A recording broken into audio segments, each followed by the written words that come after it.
రెండు రోజుల తెలంగాణ పర్యటనలో భాగంగా కాసేపట్లో ప్రధాని మోడీ సంగారెడ్డి రానున్నారు. అక్కడ అభివృద్ధి పనులకు శ్రీకారం చుట్టనున్నారు.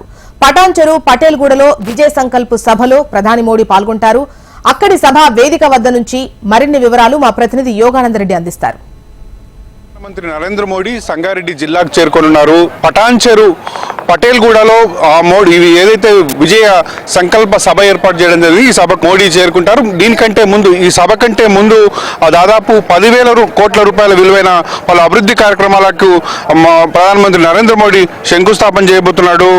సంగారెడ్డిలో 1,409 కోట్లతో నిర్మించిన NH-161 నాందేడ్ అకోలా నేషనల్ హైవేని ఆయన ప్రారంభించి జాతికి అంకితం చేస్తారు. అనంతరం సంగారెడ్డి ఎక్స్ రోడ్ నుంచి మదీనాగూడ వరకు దాదాపు 1,298 కోట్లతో NH-65 బాంబే హైవేని 6 లేన్ల రహదారిగా విస్తరిస్తున్నారు.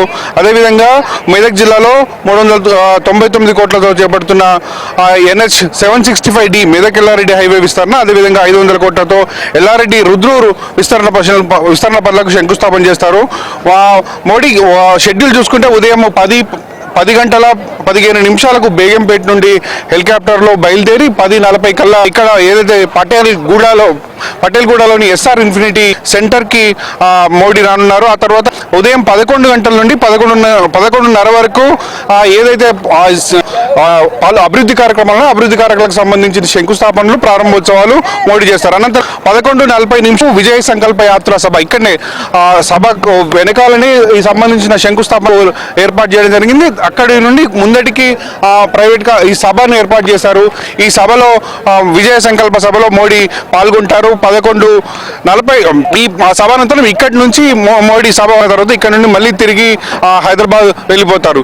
ఇది మొత్తం మీద ప్రధాని మోడీ పర్యటన సందర్భంగా ఓవరాల్గా కట్టుదిట్టమైన భద్రతా ఏర్పాట్లు చేశారు. పెద్ద ఎత్తున బీజేపీ శ్రేణులు కూడా దాదాపు 40,000కు పైగా బీజేపీ శ్రేణులు ఈ కార్యక్రమానికి హాజరవుతున్నారు. ఇక్కడ ఇబ్బంది కలగకుండా కట్టుదిట్టమైన భద్రతా ఏర్పాట్లు చేయడం జరిగింది. ఇది ఓవరాల్గా ఇక్కడ ఉన్న వివరాలు. కెమెరా పర్సన్ శ్రీనివాస్తో యోగానందరెడ్డి, HM TV, పటాన్.